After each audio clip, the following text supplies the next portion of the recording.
Father Vipin ചൂതമ്പറമ്പിൽ എഴുതിയ നീ എന്ന പുസ്തകമാണ് ഇന്ന് കൃപാക്ഷരങ്ങളിൽ പരിചയപ്പെടുത്തുന്നത്. 2021 തിയോ ബുക്സാണ് ഈ പുസ്തകം പ്രസിദ്ധീകരിച്ചിരിക്കുന്നത്. നമുക്ക് ഏവർക്കും അറിയുന്ന പോലെ നമ്മളെല്ലാം പുസ്തകം സെലക്ട് ചെയ്യുന്നത് മിക്കവാറും അതിൻ്റെ മുഖചിത്രം കണ്ടോ അതിലെ ചിത്രങ്ങളുടെ പ്രത്യേകത കൊണ്ടോ തലക്കെട്ടൊക്കെ കണ്ടിട്ടായിരിക്കും. Don't judge a book by its cover എന്നൊരു ചൊല്ലൊക്കെ ഉണ്ട്. പക്ഷേ ഒരു പരിധി വരെ നമ്മളെല്ലാവരും സെലക്ട് ചെയ്യുന്നത് അതിൻ്റെ ഒരു ആകർഷകത കൊണ്ട് തന്നെയാണ്.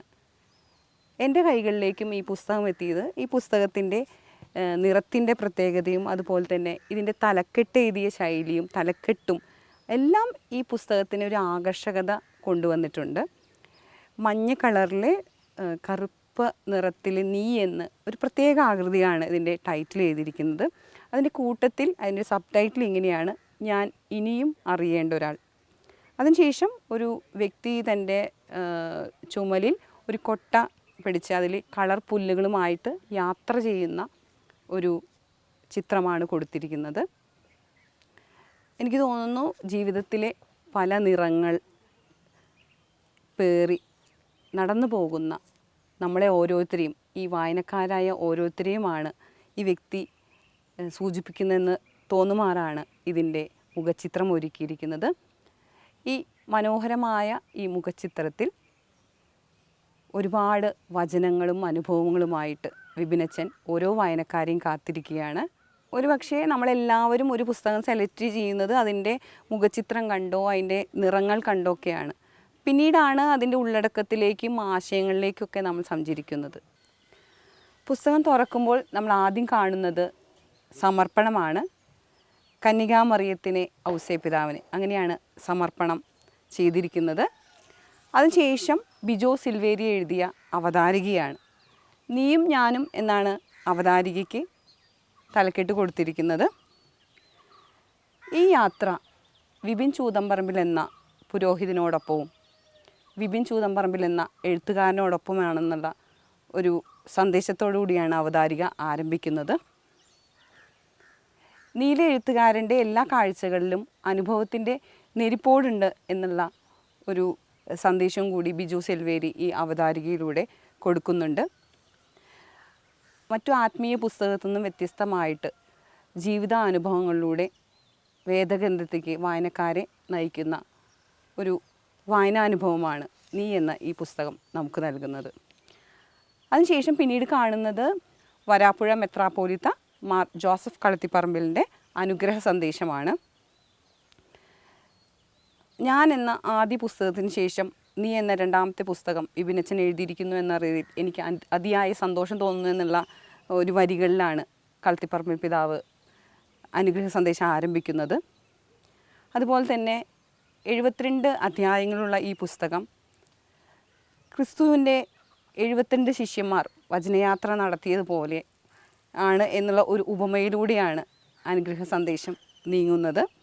അതുപോലെ തന്നെ ഈ പുസ്തക വായന വിശുദ്ധ ഗ്രന്ഥത്തെ കൂടുതൽ ഇഷ്ടപ്പെടാനും ഒരു പടി കൂടി തമ്പുരാനിലേക്ക് അടുക്കുവാൻ വായനക്കാരെ സഹായിക്കുമെന്ന് കളത്തിപ്പറമ്പിൽ പിതാവ് ഒരു ഉറപ്പോടു കൂടിയാണ് അനുഗ്രഹ സന്ദേശം അവസാനിപ്പിക്കുന്നത്. പിന്നീട് നമ്മൾ കാണുന്നത് വിപിനച്ചൻ എഴുതിയ ആമുഖ സന്ദേശമാണ്. അരികെ എന്നാണ് അതിന് തലക്കെട്ട് കൊടുത്തിരിക്കുന്നത്. അരികെയുണ്ടായിരുന്ന ദൈവത്തിനെ, കന്യകാമറിയത്തിനെ, കാവൽ ദൂതനെ എന്ന് പറഞ്ഞ് തുടങ്ങുന്ന ആമുഖ സന്ദേശം ഈ പുസ്തകം എഴുതുവാൻ സഹായിച്ചിട്ടുള്ള ഓരോ വ്യക്തികളോടും ഓരോ സന്ദർഭത്തോടും സൂക്ഷ്മമായ രീതിയിൽ അതിനെ അപഗ്രഥിച്ചുകൊണ്ട് നന്ദി പറഞ്ഞുകൊണ്ടാണ് അരികെ എന്ന ആമുഖ അധ്യായം വായനക്കാരെ നയിക്കുന്നത്. പിന്നീട് മറ്റു പുസ്തകങ്ങളിൽ കാണാത്ത ഒരു അധ്യായമാണ് ഒരു സമർപ്പണം എന്നുള്ള പോലുള്ളൊരു അധ്യായം എഴുതിയിട്ടുണ്ട്. തൻ്റെ ഗുരുസ്ഥാനീയനും അതുപോലെ തന്നെ സുഹൃത്തുമായ ജേക്കബ് പട്ടരുമഠത്തിൽ അച്ഛൻ ഇന്ന് വിപിനച്ചൻ്റെ കൂടെ ഇല്ല, അച്ഛൻ മരിച്ചുപോയി. അപ്പോൾ അച്ഛന് വേണ്ടിയിട്ട് സമർപ്പണമായിട്ട് ഈ പുസ്തകം സമർപ്പിച്ചുകൊണ്ടാണ് പുസ്തകം ആരംഭിക്കുന്നത്. തൻ്റെ ആദ്യത്തെ പുസ്തകമായ ഞാൻ എന്ന പുസ്തകത്തിൽ ഒരു അധ്യായം എഴുതി ചേർത്തിട്ടുണ്ട്. അച്ഛന് വേണ്ടിയിട്ട് ഇത് സമർപ്പിച്ചുകൊണ്ടാണ് ആരംഭിക്കുന്നത്. പിന്നീട് നമ്മളെല്ലാ പുസ്തകത്തിലും കാണുന്നത് പോലെ ഉള്ളടക്കമാണ്. ഇടം എന്നാണ് ഉള്ളടക്കത്തിന് പേരിട്ടിരിക്കുന്നത്. അതിൻ്റെ കൂടെ എഴുതി ചേർത്ത വരികൾ എങ്ങനെയാണ്: അവൻ അയച്ച 72 പേരെ ഓർമ്മപ്പെടുത്തുന്ന 72 സഞ്ചാര വിചാരങ്ങൾ. ശരിയാണ്, ഈ നീ എന്ന പുസ്തകത്തിലെ 72 അധ്യായങ്ങളിലും നമ്മുടെ ജീവിതത്തിലെ പല ഇടങ്ങളിലേക്കാണ് വിപിനച്ചൻ നമ്മളെ കൂട്ടിക്കൊണ്ടുപോകുന്നത്. വചനത്തിൻ്റെ ശക്തിയാലെ വിശുദ്ധ ഗ്രന്ഥത്തെ കൂട്ടുപിടിച്ചുകൊണ്ട് അനുഭവങ്ങളിലും കൂടി കൂട്ടിച്ചേർത്തുകൊണ്ട് ഒരു പുതിയ വായനാനുഭവത്തിലേക്ക് വായനക്കാരെ നയിക്കുന്നു നീ എന്ന ഈ പുസ്തകം. ഉള്ളടക്കത്തിലൂടെ സൂക്ഷ്മമായി നിരീക്ഷിച്ച് കഴിഞ്ഞാൽ നമുക്കറിയാം, ഇതിലെ എല്ലാ അധ്യായങ്ങളിലും തലക്കെട്ട് ഉപയോഗിച്ചിരിക്കുന്നത് ഒക്കെ പുതുതലമുറയിലെ കുട്ടികൾക്ക് പെട്ടെന്ന് വായിച്ചെടുക്കാൻ പറ്റുന്ന, അവരോട് കണക്റ്റ് ചെയ്യാൻ പറ്റുന്ന തലക്കെട്ടോടു കൂടിയാണ് ഓരോ അധ്യായവും ആരംഭിക്കുന്നത്. ഇതിൽ പറയുകയാണെങ്കിൽ സ്നൂസ് ഫോർ 5 മിനിറ്റ്സ്, ചങ്ക്, സ്റ്റാർ, സർപ്രൈസ്, അങ്ങനെ ഒരുപാട് തലക്കെട്ടുകളിലെ പുതുതലമുറയെ കണക്റ്റ് ചെയ്യുന്ന തലക്കെട്ടുകളിലൂടെയാണ് വിപിനച്ചൻ സംസാരിക്കുന്നത്. സാധാരണ ആത്മീയ പുസ്തകത്തിൽ നിന്നുമെല്ലാം വ്യത്യാസമായിട്ട് വായനക്കാരനോട് ലളിതമായ ശൈലിയിൽ സംസാരിക്കുന്ന രീതിയിലാണ് പുസ്തകം മുന്നോട്ട് പോകുന്നത്.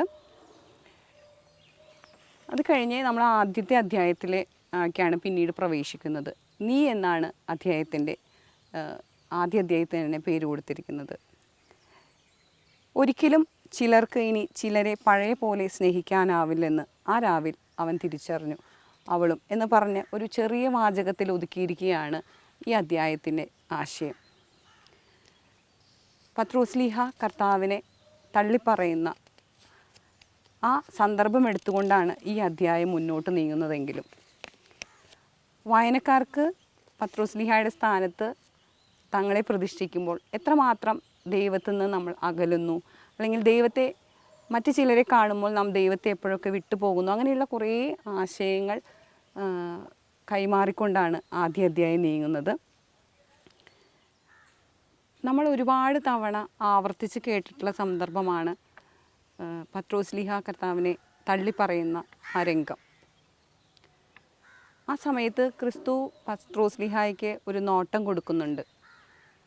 തൻ്റെ പ്രിയ ശിഷ്യന് ഉണ്ടായ അതുവരെയുള്ള പ്രിയങ്ങളെയും പരിഭവങ്ങളെയും പ്രലോഭനങ്ങളെയും എല്ലാം അതിജീവിക്കാൻ ഒരു ബലം ക്രിസ്തു പത്രോസ്ലീഹായ്ക്ക് നൽകുന്നുണ്ട്. നമ്മളും പല സമയത്തും ദൈവത്തെ വിട്ടകലുന്ന സന്ദർഭങ്ങളുണ്ട്. ആ സമയത്ത് എത്രമാത്രം ദൈവത്തിലേക്ക് നമ്മൾ അടുക്കണമെന്നുള്ളൊരു ചിന്ത ഇതിൽ വിപിനച്ചൻ എഴുതി വയ്ക്കുന്നുണ്ട്. ക്രിസ്തുവിൻ്റെ ആ നോട്ടവുമായിട്ട് നൂലിട്ട് കെട്ടാവുന്ന ഒരു കവിത, ആരെഴുതിയതെന്നറിയാത്തൊരു കവിത ഇതിൽ സൂചിപ്പിക്കുന്നുണ്ട്. അത് നിങ്ങൾക്കായിട്ട് ഞാൻ വായിക്കാം. ഒരാളിലേക്ക് പല കാലങ്ങളായി പലർ വരും. ഓരോരുത്തരായി അവരുടേതായി എന്തെങ്കിലും എഴുതി വയ്ക്കും. ചിലർ നീണ്ട ഒരു കഥ, ചിലർ പിന്നീട് ഒരിക്കലും മറക്കാനാവാത്ത വിധം മനസ്സിൽ പതിഞ്ഞു പോകുന്ന ഒരു കവിത, ഒരു ഗാനം, ചിലർ ഒറ്റ വാക്യം, ഒരു വാക്ക്. കഥകളും പാട്ടുകളും വിലാപങ്ങളും പൊട്ടിച്ചിരികളും ഓർമ്മപ്പെടുത്തലുകളും കൂടിക്കലർന്ന് അയാളുടെ അകം പിശാചിൻ്റെ അമ്പലം പോലെയാകും. ഒടുവിലൊരാൾ വരും, ഒന്നും എഴുതാനില്ലാത്ത ഒരാൾ. എഴുതി എഴുതി നിറഞ്ഞേടം മായ്ച്ചൊരാകാശം പോലെയാക്കും. എഴുതി എഴുതി നിറഞ്ഞേടം മായ്ച്ചൊരാകാശം പോലെയാക്കും. ഒടുവിലത്തെ ആ ആളാണ് നീ, ക്രിസ്തു. ഞാൻ ഇനിയും അറിയേണ്ട ഒരാൾ. ഈ ക്രിസ്തുവിലേക്കുള്ള യാത്രയാണ് വായനക്കാരനെ എത്രമാത്രം ക്രിസ്തുവിലേക്ക് അടുപ്പിക്കാമെന്നതാണ് വിപിനച്ചൻ്റെ ഈ പുസ്തകത്തിൻ്റെ ഉദ്ദേശം. പിന്നീട് അടുത്ത അധ്യായം നീലക്കുപ്പായക്കാരി എന്ന് പറഞ്ഞ മാതാവിൻ്റെ അത്ഭുതങ്ങളെക്കുറിച്ച്, വിപിനച്ചൻ നേരിട്ടുള്ള സാക്ഷ്യങ്ങളെക്കുറിച്ചുള്ള അധ്യായമുണ്ട്. പിന്നീട് എനിക്ക് ഏറ്റവും ഇഷ്ടപ്പെട്ട ഒരു അധ്യായം സ്നൂസ് ഫോർ 5 മിനിറ്റ്സ് എന്നൊരു അധ്യായമുണ്ട്. എനിക്ക് തോന്നുന്നു ഏറ്റവും പുതുതലമുറ മൊബൈലിൽ ഉപയോഗിക്കുന്ന ഒരു ബട്ടൺ ഈ സ്നൂസ് ബട്ടൺ ആയിരിക്കാം. ഒരേ സമയം ഉണരാൻ പ്രേരിപ്പിക്കുകയും അതേസമയം വീണ്ടും ഉറങ്ങാൻ പ്രലോഭിപ്പിക്കുകയും ചെയ്യുന്ന ഈ സ്നൂസ് ബട്ടൺ നമ്മുടെ ജീവിതത്തിൽ ഉപയോഗിച്ച് കഴിഞ്ഞാൽ സംഭവിക്കുന്ന ഒരു ബൈബിളിൽ നിന്നുള്ള ഒരു സന്ദർഭം വെച്ച് തന്നെ വിപിനച്ചൻ വളരെ ലളിതമായ ശൈലിയിൽ വായനക്കാരിലേക്ക് എത്തിക്കുന്നുണ്ട്. അനുദിന ജീവിതത്തിൽ മാത്രമല്ല, ആത്മീയ ജീവിതത്തിലും സ്നൂസ് ബട്ടണുകൾ കുത്തിയുള്ള ഉറക്കം അപകടകരമാണെന്നുള്ള ഒരു ഓർമ്മിപ്പിക്കുന്ന ഒരു വചനഭാഗമുണ്ട് വെളിപാടിൻ്റെ പുസ്തകത്തിൽ. ഏഷ്യ മൈനറിലെ 7 സഭകൾക്കുള്ള 7 കത്തുകളുടെ കഥ പറയുന്ന വെളിപാട് പുസ്തകത്തിലെ 5-ാമത്തെ കത്ത്. ഇതുപോലെ സ്നൂസ് ബട്ടൺ അമർത്തി വീണ്ടും ഉറങ്ങിപ്പോയവർക്കുള്ള ഒരു മുന്നറിയിപ്പാണ്. സാർദീസിലെ സഭയോട് ഉണരുവിൻ എന്നൊരു സന്ദേശം കർത്താവ് കൈമാറുന്നുണ്ട്. ഇതിൻ്റെ ഒരു ചരിത്ര പശ്ചാത്തലം ഇതിൽ സൂചിപ്പിക്കുന്നുണ്ട്. ഭൂനിരപ്പിൽ നിന്ന് 1500 അടി ഉയരത്തിൽ കീഴ്ക്കാന്തൂക്കായ ഒരു പാറക്കെട്ടിന് മീതെ സ്ഥാപിതമായ ഒരു പട്ടണമാണ് സാർദീസ്. ശത്രുക്കൾക്ക് ആ പട്ടണത്തെ പെട്ടെന്ന് ആക്രമിക്കാനായിട്ട് പ്രയാസമാണെന്ന് മാത്രമല്ല അസാധ്യവുമായിരുന്നു. 6-ാം നൂറ്റാണ്ടായതോടുകൂടി മറ്റു പട്ടണങ്ങളെയെല്ലാം നിഷ്പ്രഭമാക്കി സാമ്പത്തികമായും എല്ലാം ഈ സാർദീസ് പട്ടണം ഉയർന്നു വരികയും ഇതിലേക്ക് പ്രവേശിക്കാൻ ബുദ്ധിമുട്ടുള്ളത് കൊണ്ട് തന്നെ മറ്റ് ആക്രമണങ്ങളിൽ നിന്നെല്ലാം മാറി വളരെ സെക്യൂറായിട്ട് പോകുന്നൊരു പട്ടണമായിട്ട് ഇത് വളരുകയും ചെയ്തു. പക്ഷേ ഒരു സമയത്ത് BC 546 പേർഷ്യൻ ചക്രവർത്തി സൈറസിൻ്റെ പടയാളികൾ ഈ നഗരം ആക്രമിക്കുകയും അങ്ങനെ ഇത് നിലംപരിശാവുകയും ചെയ്യുകയാണ്. നമ്മുടെ ജീവിതത്തിലും ഇങ്ങനെ സേഫ് ആൻഡ് സെക്യൂർ ആകുന്ന സമയത്ത് നമ്മൾ ദൈവത്തെ മറക്കാറുണ്ട്. നല്ലൊരു ജോലി കിട്ടുമ്പോൾ, നമ്മൾ സാമ്പത്തികമായി സുരക്ഷിതരാകുമ്പോഴെല്ലാം ദൈവത്തെ നമ്മൾ വിട്ടകലാറുണ്ട്. അപ്പോഴെല്ലാം നമ്മൾ ഈ സ്നൂസ് ബട്ടൺ ഉപയോഗിച്ച് വീണ്ടും വീണ്ടും ഉറക്കത്തിലേക്ക് നീങ്ങാറുണ്ട്. അതല്ലാതെ നമ്മളുടെ എല്ലാ കാലഘട്ടത്തിലും ദൈവത്തോട് അടുത്ത് നിൽക്കണമെന്നുള്ള ഒരു സന്ദേശത്തോടു കൂടിയാണ് ഈ സ്നൂസ് ഫോർ 5 മിനിറ്റ്സ് എന്നുള്ള അധ്യായം നമ്മളിലേക്ക് എത്തിക്കുന്നത്.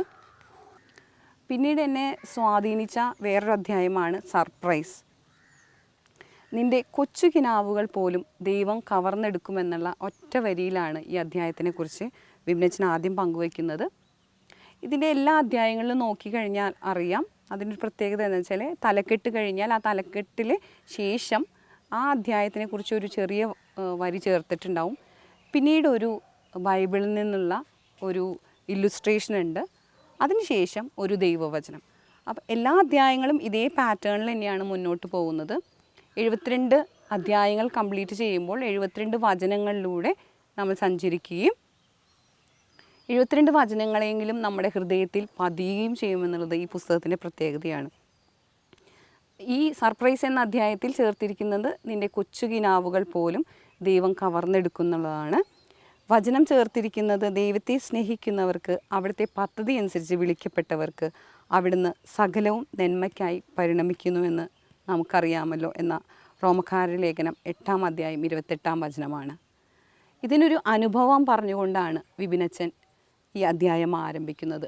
സെമിനാരി കാലഘട്ടത്തിൽ അഗ്നിച്ചിറകുകൾ എന്ന ഡോക്ടർ APJ അബ്ദുൽ കലാമിൻ്റെ പുസ്തകം വായിക്കുകയും അദ്ദേഹത്തെ കാണണമെന്നുള്ള ഒരാഗ്രഹം തൻ്റെ കൂട്ടുകാരോട് പങ്കുവയ്ക്കുകയും ചെയ്യുകയാണ്. അപ്പോൾ കൂട്ടുകാർ അല്ലെങ്കിൽ കൂടെ സെമിനാരിയിൽ കൂടെ ഉണ്ടായിരുന്ന കൂട്ടുകാർ കളിയാക്കി ചിരിച്ചു. ഈ മതിൽക്കെട്ടിൻ്റെ ഉള്ളിൽ നിന്ന് വീട്ടുകാരെ പോലും കാണാൻ പറ്റാത്ത സമയത്താണ് നിനക്ക് ഒരു APJ അബ്ദുൽ കലാമിനെ കാണണമെന്നുള്ള ആഗ്രഹം എന്ന് പറഞ്ഞ് കളിയാക്കി ചിരിക്കുകയും ഈ ഒരു കുഞ്ഞാഗ്രഹം മനസ്സിൽ കെടുക്കുകയും പിന്നീട് പുരോഹിതനായിട്ട് ഒരു ആശുപത്രിയിൽ സേവനമനുഷ്ഠിക്കുന്ന സമയത്ത് അവിടെ അവരുടെ ജൂബിലി ആഘോഷങ്ങളിലെ പ്രോഗ്രാം കോർഡിനേറ്ററായി വിപിനച്ചനെ നിയോഗിക്കുകയും ആ ചടങ്ങിൽ APJ അബ്ദുൽ കലാം വരികയും ചെയ്യുകയാണ്. വളരെ സന്തോഷത്തോടു കൂടി ആ പ്രോഗ്രാം കോർഡിനേറ്റ് ചെയ്യും. തൻ്റെ ആരാധ്യനായ ആ വ്യക്തിയെ സ്റ്റേജിൻ്റെ അടുത്ത് നിന്ന് കാണുകയൊക്കെ ചെയ്തു. ആൾക്കാരെല്ലാം ഒഴിഞ്ഞ സമയത്ത് താൻ റെക്കോർഡ് ചെയ്ത ആ പ്രസംഗം ആ സ്റ്റേജിൻ്റെ സൈഡിലിരുന്നു കൊണ്ട് വിപിനച്ചൻ കേൾക്കുമ്പോൾ പെട്ടെന്ന് അച്ഛനെ സംഘാടക സമിതിയിലുള്ള ഒരാൾ വന്ന് വിളിക്കുകയാണ്, പെട്ടെന്ന് തന്നെ വരണമെന്ന് പറഞ്ഞിട്ട്. അദ്ദേഹം ചെല്ലുമ്പോൾ കാണുന്നത് ജൂബിലിയോടുകൂടി പ്രസിദ്ധീകരിച്ച സ്മരണികയിൽ വിപിനച്ചൻ എഴുതിയൊരു കവിത കലാമിൻ്റെ കയ്യിൽ കൊടുക്കുകയും ആ കവിത എഴുതി അച്ഛനെ കാണണമെന്ന് പറഞ്ഞ് കലാം വെയിറ്റ് ചെയ്യുന്ന ഒരു സന്ദർഭത്തിലേക്കാണ് വിപിനച്ചൻ പോകുന്നത്. അതിനുശേഷം കലാം തൻ്റെ കയ്യൊപ്പോടുകൂടി ആ കവിത വിപിനച്ചനെ ഏൽപ്പിക്കുകയും ചെയ്തു. തൻ്റെ സെമിനാരി കാലഘട്ടത്തിൽ താൻ കണ്ട ഒരു കൊച്ചു സ്വപ്നം പോലും ദൈവം ഒപ്പിയെടുത്ത് പിന്നീട് അത് പ്രാവർത്തികമാക്കി എന്നുള്ളത് വിപിനച്ചൻ സ്വന്തം അനുഭവത്തിൽ നിന്ന് പറയുകയാണ്. നാം കാണുന്ന സ്വപ്നങ്ങൾ ദൈവം അത്രയും സൂക്ഷ്മമായി വീക്ഷിക്കുന്നു എന്നുള്ളൊരു സന്ദേശം ഈ സർപ്രൈസ് എന്ന അധ്യായത്തിലൂടെ വായനക്കാർക്ക് നൽകുകയും സ്വപ്നങ്ങൾ ഉണ്ടായിരിക്കണം, അത് ദൈവത്തോടു കൂടി ദൈവത്തിൻ്റെ പദ്ധതിയോടുകൂടി ചേർന്ന് പോകുന്ന സ്വപ്നങ്ങളാകണമെന്നും ഒരു സന്ദേശത്തോടു കൂടിയാണ് ആ അധ്യായം അവസാനിക്കുന്നത്. പിന്നീട് ബെസ്റ്റ് ടൈം എന്നൊരു അധ്യായമുണ്ട്. നമുക്ക് ഏവർക്കും അറിയുന്നത് പോലെ തന്നെ കൊറോണ കാലത്ത് നമ്മളെല്ലാവരും ലോക്ക്ഡൗണിൽ ഇരിക്കുന്ന ആ കാലഘട്ടമൊക്കെ സൂചിപ്പിക്കുന്നുണ്ട്. ഇതിൽ ഒരുപാട് പ്ലാനുകളോടുകൂടിയാണ് നമ്മൾ ഓരോ ദിവസവും മുന്നോട്ട് നീങ്ങുന്നത്. പക്ഷെ നമ്മുടെ പ്ലാനുകളല്ല ദൈവത്തിൻ്റെ പ്ലാനുകൾ എന്ന് ഉള്ള ഒരു സന്ദേശമാണ് ഈ ബെസ്റ്റ് ടൈം എന്നുള്ള അധ്യായത്തിലൂടെ വിപിനച്ചൻ പറഞ്ഞു തരുന്നത്. നാം ഉദ്ദേശിക്കുന്ന സമയത്തല്ല, ദൈവത്തിന് ഉചിതമാണെന്ന് തോന്നുന്ന സമയത്താണ് നമുക്ക് ഉത്തരം ലഭിക്കുക എന്നുള്ളത്. പലപ്പോഴും നമ്മൾ പല പ്രാർത്ഥനകളിലൂടെയും യാചനകളിലൂടെയൊക്കെ ഓരോ കാര്യങ്ങൾ പ്രാർത്ഥിക്കുമ്പോൾ നമുക്ക് ഉത്തരം കിട്ടാത്തതിൻ്റെ കാരണം ഇതാണെന്നുള്ളത് പറഞ്ഞ്, ദൈവമേ കരുണാസമ്പന്നമായ അങ്ങേക്ക് ഉചിതമെന്ന് തോന്നുമ്പോൾ എനിക്ക് ഉത്തരമരണമേ എന്ന വചനം ചേർത്തിട്ടാണ് ബെസ്റ്റ് ടൈം എന്നുള്ള അധ്യായം അവസാനിക്കുന്നത്. പിന്നീട് ഒരുപാട് അധ്യായങ്ങൾ ഈ പ്ലീസ്, അവൾ, എവർഗ്രീൻ, അങ്ങനെ ഓരോ അധ്യായങ്ങളിലും ചെറിയ ചെറിയ സന്ദേശങ്ങൾ, അതിനു കൂടെ ദൈവവചനങ്ങൾ, പഴയ നിയമത്തിൽ നിന്നും പുതിയ നിയമത്തിൽ നിന്നും ഇൻക്ലൂഡ് ചെയ്തിട്ടുള്ള ദൈവവചനങ്ങളിലൂടെ ജീവിതത്തിൻ്റെ പ്രശ്നങ്ങൾക്ക് പരിഹാരം നൽകിക്കൊണ്ടാണ് വിപിനച്ചൻ്റെ ഓരോ എഴുത്തും മുന്നോട്ട് നീങ്ങുന്നത്. ഈ പുസ്തകത്തിൻ്റെ അവസാന അധ്യായം വളരെ പ്രത്യേകതയുള്ളതാണ്. വിപിനച്ചൻ്റെ അമ്മ എഴുതിയ അധ്യായമാണ് അവസാനത്തെ അധ്യായം. അമ്മയ്ക്കൊരിതൾ എന്നാണ് അതിന് ടൈറ്റിൽ കൊടുത്തിരിക്കുന്നത്. അതിലും വചനം വെച്ചിട്ടാണ് അമ്മ തൻ്റെ എഴുത്ത് ആരംഭിക്കുന്നത്.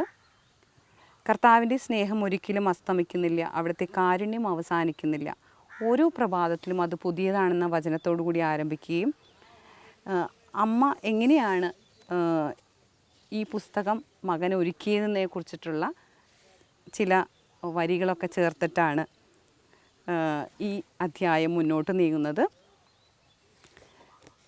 മകൻ്റെ ഈ എഴുതുന്ന അല്ലെങ്കിൽ പുസ്തകരചന പൂർത്തീകരിക്കാനായിട്ട് ഈശോയുടെ മുന്നിൽ പ്രാർത്ഥിക്കുന്ന ഒരു അമ്മയെ നമുക്കിതിൽ കണ്ടുമുട്ടാം. ഒരു അമ്മയെ സംബന്ധിച്ച് ഏറ്റവും അഭിമാനമുള്ളൊരു നിമിഷമാണ് തൻ്റെ മകൻ ഒരു പുരോഹിതനാകുന്നതും ആ പുരോഹിതനായ മകൻ്റെ പുസ്തകത്തിൽ കുറച്ച് വരികൾ കുറിച്ചിടുക എന്നുള്ളതും. ഈ അധ്യായം അവസാനിപ്പിക്കുന്നത് വിശുദ്ധ ഔസേപ്പിതാവിനെ കുറിച്ചിട്ടുള്ള ഒരു പാട്ടിലെ 4 വരികളോടെയാണ്. അരികത്തിലെത്തും മക്കൾക്ക് വേണ്ടി അത്ഭുത പൂക്കൾ വിരിയിക്കണേ, ഉണങ്ങിയോരാ ചില്ല പൂമരമായി, ഉലഞ്ഞോരാ വീടിനെ തിരുക്കുടുംബമായി എന്ന വരികളിലൂടെയാണ് ഈ പുസ്തകം അവസാനിക്കുന്നത്. എനിക്ക് തോന്നുന്നു നീ എന്ന പുസ്തകം ഒരു പടി കൂടെ ദൈവത്തിങ്കിലേക്ക് അടുക്കാനായിട്ട്, ദൈവത്തിലേക്ക് സഞ്ചരിക്കാനായിട്ട് ഓരോ വായനക്കാരെയും സഹായിക്കും. മറ്റു പുസ്തകങ്ങളെ പോലെ വായിച്ച് തിരിച്ചു വയ്ക്കാനുള്ളതല്ല ഈ പുസ്തകം. നമ്മുടെ ജീവിതത്തിലെ ഓരോ പ്രശ്നങ്ങൾ വരുമ്പോൾ എടുത്തു നോക്കാനുള്ള ഒരു റെഫറൻസ് പുസ്തകമായി തന്നെ ഇതിനെ കണക്കാക്കാം. അനുദിന ആത്മീയ ജീവിതത്തിൽ ഓരോ ചുവട് വയ്ക്കുമ്പോഴും അതിനെല്ലാം ബൈബിളിൽ നിന്നും വചനവുമായി പരിഹാരവുമായി എത്തുന്ന വിപിനച്ചൻ്റെ ഈ പുസ്തകം തീർച്ചയായിട്ടും നിങ്ങളുടെ വായനാ മുറികളിൽ ഇടം പിടിക്കട്ടെ. നന്ദി, നമസ്കാരം.